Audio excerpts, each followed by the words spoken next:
안녕하세요. 웨이브 의원 진상균 원장입니다.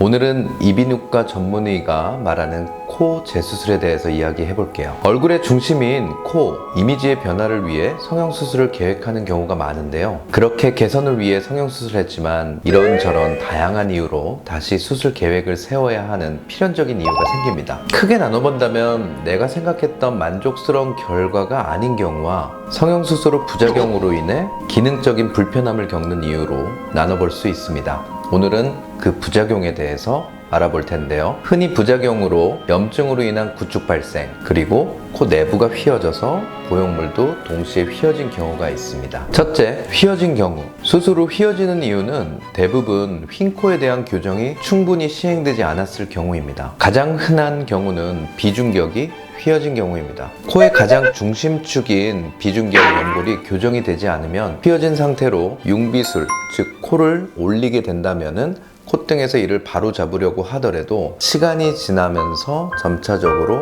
휘어지게 됩니다. 결국 이를 교정하기 위해 재수술이 필요하며, 이때는 비중격 연골의 사용 유무에 따라서 비중격 재건술까지 필요할 수 있습니다. 휜 코를 비중격 연골뿐만 아니라 코뼈, 즉 미간 사이의 뼈가 비대칭이 되어 휘어짐을 유발하는 경우도 있습니다. 이는 절골술로 교정할 수 있습니다. 하지만 콧등 부위의 비대칭은 완전히 교정하기 어렵기 때문에 융비술의 재료인 실리콘, 흔히 사용하는 실리콘을 선택한다면 실리콘도 시간이 지나면서 점차적으로 한쪽으로 이렇게 기울어지게 돼서 휜 코를 조장할 수 있습니다. 이런 경우는 연골을 사용하여 콧등을 올릴 경우에는 실리콘보다 조금 더 유리하게 휜 코를 교정할 수 있습니다. 마지막으로 비익연골, 즉 콧구멍 주변을 이루고 있는 이 비익연골의 비대칭으로 인한 휘어짐입니다. 우리는 누구나 안면 비대칭을 가지고 있죠. 경험적으로 대부분 왼쪽 얼굴이 조금 더 큰데요. 이 경우 왼쪽 얼굴의 골격뿐만 아니라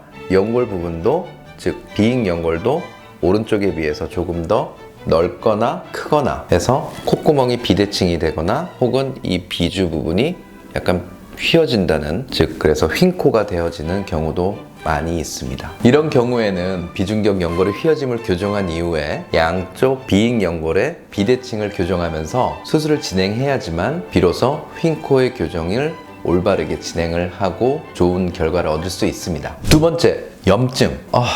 제가 가장 싫어하는 부작용인데요. 이는 미리 예측할 수 없기 때문에 참으로 어렵습니다.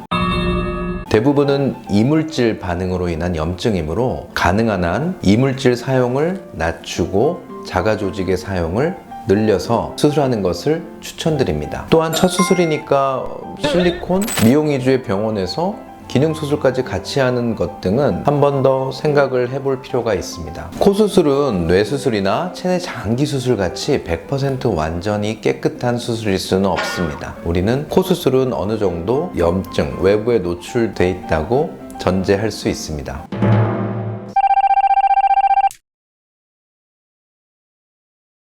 상대적으로 코 수술은 어느 정도 외부에 노출되어 있는 상태에서 수술 진행되기 때문에 수술 중에는 중간중간 저희들이 계속해서 소독을 하면서 진행을 하지만, 그럼에도 염증의 가능성은 언제든지 노출되어 있습니다. 따라서 염증에 약한, 상대적으로 약한 재료들을 선택하기보다는 염증 원인 물질도 아니고 염증에 강한 자가 조직으로 수술한다면 염증의 가능성은 낮아져서 성공적인 수술 결과를 얻을 수 있을 것입니다. 또한 수술 이후에 관리 시기에 술, 담배 등은 멀리 하는 것을 추천드립니다. 매우 중요하니까 꼭 좀 지켜주세요. 세 번째, 구축.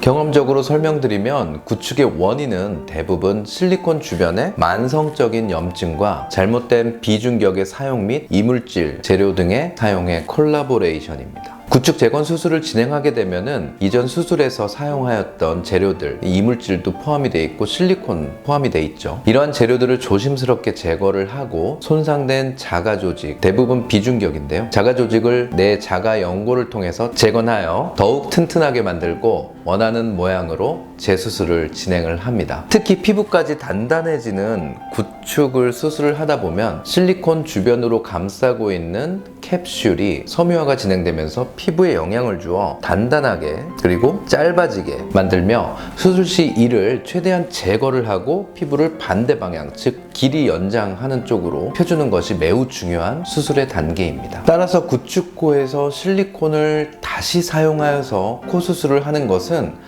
한 번 더 생각해 보시라고 말씀드리고 싶습니다. 오늘은 코 재수술에 대해서 알아봤습니다. 재수술이다 보니 나에게 맞는 병원도 찾기 어렵고 어디서부터 알아봐야 할지 고민이 많으실 거예요. 이 영상이 도움이 되셨다면 좋아요, 구독 눌러주세요.